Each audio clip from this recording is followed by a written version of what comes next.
13واں پارہ سورہ یوسف آیت نمبر 67 68 69. اعوذ باللہ من الشیطان الرجیم بسم اللہ الرحمن الرحیم وقال يا بني لا تدخلوا من باب واحد وادخلوا من أبواب متفرقة وما أغني عنكم من الله من شيء إن الحكم إلا لله عليه توكلت وعليه فليتوكل المتوكلون. اللہ کے نام سے شروع بیٹا ہے مہربان رحمۃ والا. وقال یا بنی، فرمایا اے میرے بیٹو، لا تدخلوا من باب واحد، تم ایک دروازے سے داخل نہ ہونا، وادخلوا من ابواب متفرقہ، تم الگ الگ متفرق دروازوں سے، جدا جدا دروازوں سے داخل ہونا. وما اغنی عنکم، اور میں نہیں بچا سکتا تم سے، من اللہ، اللہ سے یا اللہ کی تقدیر سے، من شیء، کچھ، ان الحکم الا للہ، نہیں حکم مگر اللہ کا، علیہ توکل، تو اسی پر میں نے بھروسہ کیا، وعلیہ فلیتوکل المتوکلون، اور اسی پر تو چاہیے کہ بھروسہ کریں بھروسہ کرنے والے. ولما دخلوا من حیث امرہم ابوہم، اور جب وہ داخل ہوئے جہاں سے حکم دیا تھا انہیں ان کے باپ نے، ما کان یغنی، وہ نہیں بچا سکتا، عنہم، ان سے، من اللہ، اللہ کی تقدیر سے، من شیء، کچھ، الا حاجتا فی نفس یعقوب قضاہا، مگر ایک خواہش تھی یعقوب کے دل میں، اس نے اسے پورا کر لیا. وَإِنَّهُ لَذُو عِلْمٍ لِمَا عَلَّمْنَاهُ، اور بے شک وہ ضرور علم والا تھا اس لیے کہ ہم نے تعلیم دی تھی اسے، وَلَكِنَّ أَكْثَرَ النَّاسِ لَا يَعْلَمُونَ، اور لیکن اکثر لوگ نہیں جانتے. وَلَمَّا دَخَلُوا، اور جب وہ حاضر ہوئے، علی یوسف، یوسف کے پاس، آوا، تو اس نے جگہ دی، الیہ، اپنی طرف، اخاہ، اپنے بھائی کو، قال انی انا اخوک، کہا کہ بے شک میں تمہارا بھائی ہوں، فلا تبتئس بما كانوا يعملون، تو تم غم نہ کرو اس پر جو وہ کر رہے ہیں. ترجمہ کنز العرفان. اور فرمایا اے میرے بیٹو، ایک دروازے سے داخل نہ ہونا، جدا جدا دروازوں سے جانا، میں تمہیں اللہ سے بچا نہیں سکتا، حکم تو اللہ ہی کا چلتا ہے، میں نے اسی پر بھروسہ کیا، اور بھروسہ کرنے والوں کو اسی پر بھروسہ کرنا چاہیے. جب حضرت یعقوب علیہ السلام کے بیٹے مصر جانے کے ارادے سے نکلے تو آپ نے سب بیٹوں کو نصیحت کرتے ہوئے فرمایا اے میرے بیٹو، مصر میں ایک دروازے سے داخل نہ ہونا، بلکہ جدا جدا دروازوں سے جانا کہ بری نظر لگنے سے محفوظ رہو. یاد رہے کہ پہلی مرتبہ جب یہ لوگ مصر گئے تھے تو اس وقت حضرت یعقوب علیہ السلام نے یہ نہیں فرمایا تھا، کیونکہ اس وقت تک وہ یہ نہ جانتا تھا کہ یہ سب بھائی ہیں اور ایک باپ کی اولاد ہیں. لیکن اب چونکہ جان چکے تھے اس لیے بری نظر لگ جانے کا احتمال تھا، اس وجہ سے آپ نے سب کو علیحدہ علیحدہ ہو کر داخل ہونے کا حکم دیا.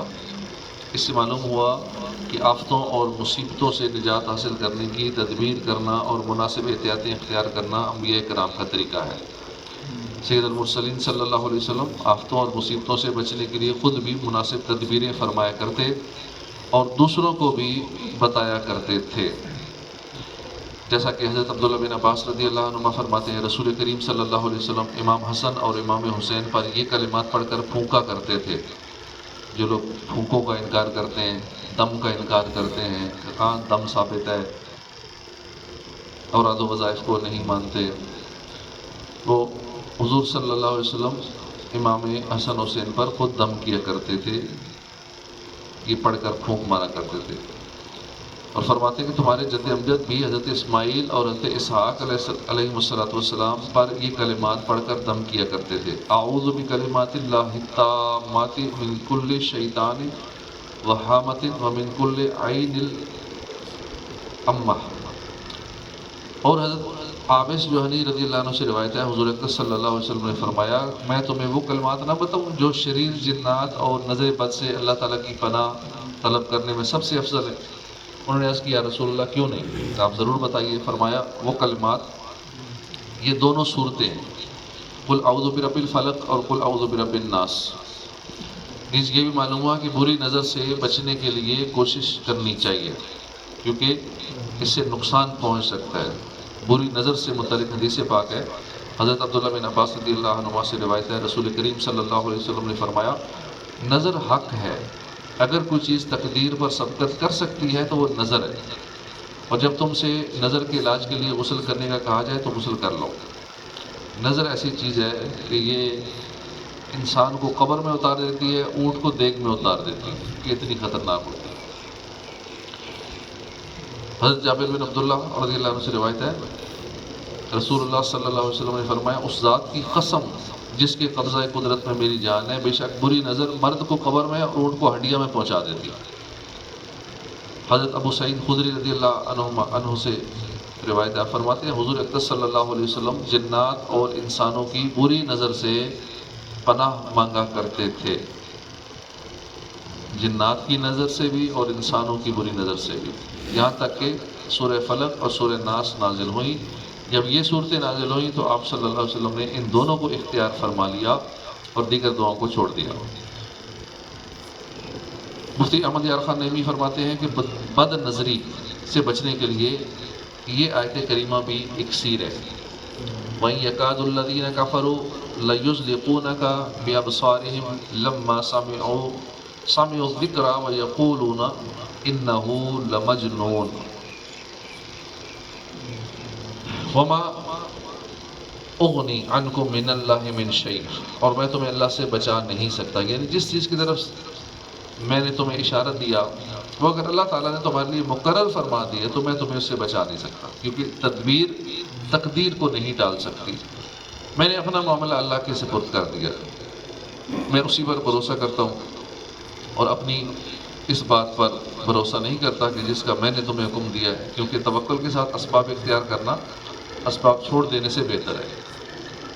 اس آیت سے بھی ثابت ہوا کہ اللہ تعالیٰ پر توکل کے ساتھ اسباب اختیار کرنے سے توکل میں کوئی فرق نہیں پڑتا، وہ اپنی جگہ توکل برقرار رہتا ہے. اسباب پورے اختیار کیے جائیں اور پھر اللہ پہ توکل کیا جائے.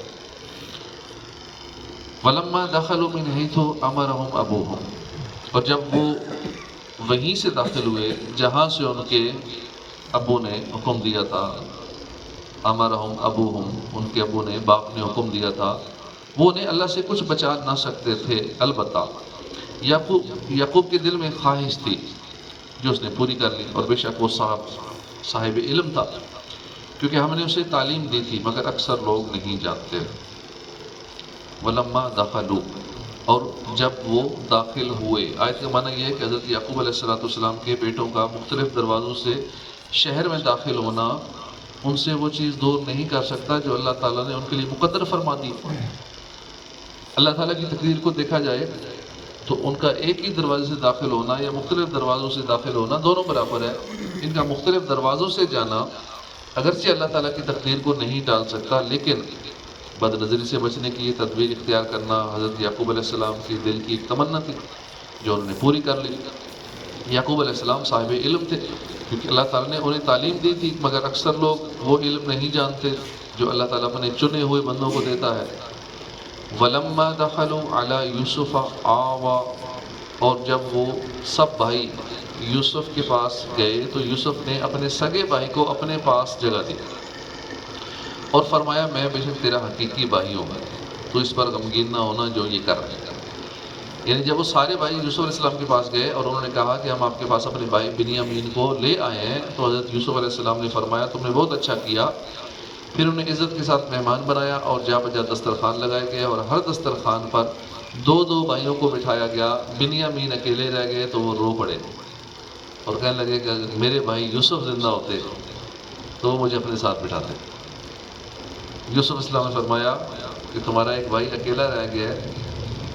یہ فرما کر آپ نے بنیامین کو اپنے دسترخوان پر بٹھا لیا اور اس سے فرمایا تمہارے فوت شدہ بھائی کی جگہ میں تمہارا بھائی ہو جاؤں. تو کیا تم پسند کرو گے؟ بنیامین نے کہا آپ جیسا بھائی کس کو میسر آئے گا؟ لیکن حضرت یعقوب علیہ السلام کا فرزند اور حضرت یوسف علیہ السلام کی والدہ راحیل کا نور نظر ہونا آپ کو کیسے حاصل ہو سکتا ہے؟ یہ سن کر حضرت یوسف علیہ السلام رو پڑے اور بنیامین کو گلے سے لگا لیا اور فرمایا بے شک میں تیرا حقیقی بھائی یوسف ہوں، تم اس پر غمگین نہ ہونا جو یہ کر رہے ہیں، بے شک اللہ تعالیٰ نے ہم پر احسان کیا اور ہمیں بھلائی کے ساتھ جمع فرما دیا، اور ابھی اس راز کی اپنے بھائیوں کو اطلاع نہ دینا۔ یہ سن کر بنیامین فرتے مسرت سے بے خود ہو گئے اور حضرت یوسف علیہ السلام سے کہنے لگے اب میں آپ سے جدا نہیں ہوں گا۔ حضرت یوسف علیہ السلام نے فرمایا والد صاحب کو میری جدائی کا بہت غم پہنچ چکا ہے، اگر میں نے تمہیں بھی روک لیا تو انہیں اور زیادہ غم ہوگا، اور آپ کو روکنے کے اس کے علاوہ اور کوئی صورت بھی نہیں ہے کہ آپ کی طرف کوئی غیر پسندیدہ بات منسوخ کر دی جائے۔ بنیامین نے کہا اس میں کوئی مذائقہ نہیں۔ فلما جہزہم بجہازہم جعل السقایۃ فی رحل اخیہ ثم اذن مؤذن ایتھا العیر انکم لسارقون۔ پھر جب وہ انہیں ان کا سامان مہیا کر دیا تو اپنے بھائی کی بوری میں پیالہ رکھ دیا، پھر ایک منادی نے ندا کیا قافلے والوں بے شک تم چور ہو۔ غلہ ماپنے والا ایک برتن وہ چیز ان کے غلے میں خود رکھ دی اپنے بنیامین بھائی کے اس میں، تاکہ بھائی کو کسی بہانے سے روکا جا سکے، اور جب وہ ان کا قافلہ چلا گیا تو کسی سے آواز دی کہ رک جاؤ تم چور ہو، تم نے ہمارا غلہ ماپنے والا برتن اپنے ساتھ رکھ لیا۔ یعنی پھر جب یوسف علیہ السلام نے انہیں ان کا سامان مہیا کر دیا اور ان میں سے ہر ایک کو ایک ایک اونٹ کا بوجھ غلہ دے دیا اور ایک اونٹ کا بوجھ بنیامین کے لیے خاص کر دیا، تو اپنے بھائی بنیامین کی بوری میں بادشاہ کا پیالہ رکھ دیا جس سے وہ پانی پیتا تھا۔ وہ پیالہ سونے کا تھا اور اس میں جواہرات لگے ہوئے تھے، اور اس وقت اس پیالے سے غلہ ناپنے کا کام لیا جاتا تھا۔ قافلہ کے نہ جانے کے ارادے سے روانہ ہو گیا۔ جب قافلہ شہر سے باہر ہو چکا تو انبار خانے کے کارکنوں کو معلوم ہوا کہ پیالہ نہیں ہے۔ ان کے خیال میں یہی آیا کہ یہ پیالہ قافلے والے لے گئے، چنانچہ انہوں نے اس کی جستجو کے لیے آدمی بھیجے۔ ان میں سے ایک منادی نے ندا کی اے قافلے والوں بے شک تم چور ہو۔ آگے یہ قصہ چل رہا ہے، بہت دلچسپ اور احسن قصہ اس کو فرمایا گیا ہے، احسن القصص۔ اللہ پاک عمل کی توفیق عطا فرمائے، آمین۔ صدق اللہ العظیم۔ صلو علی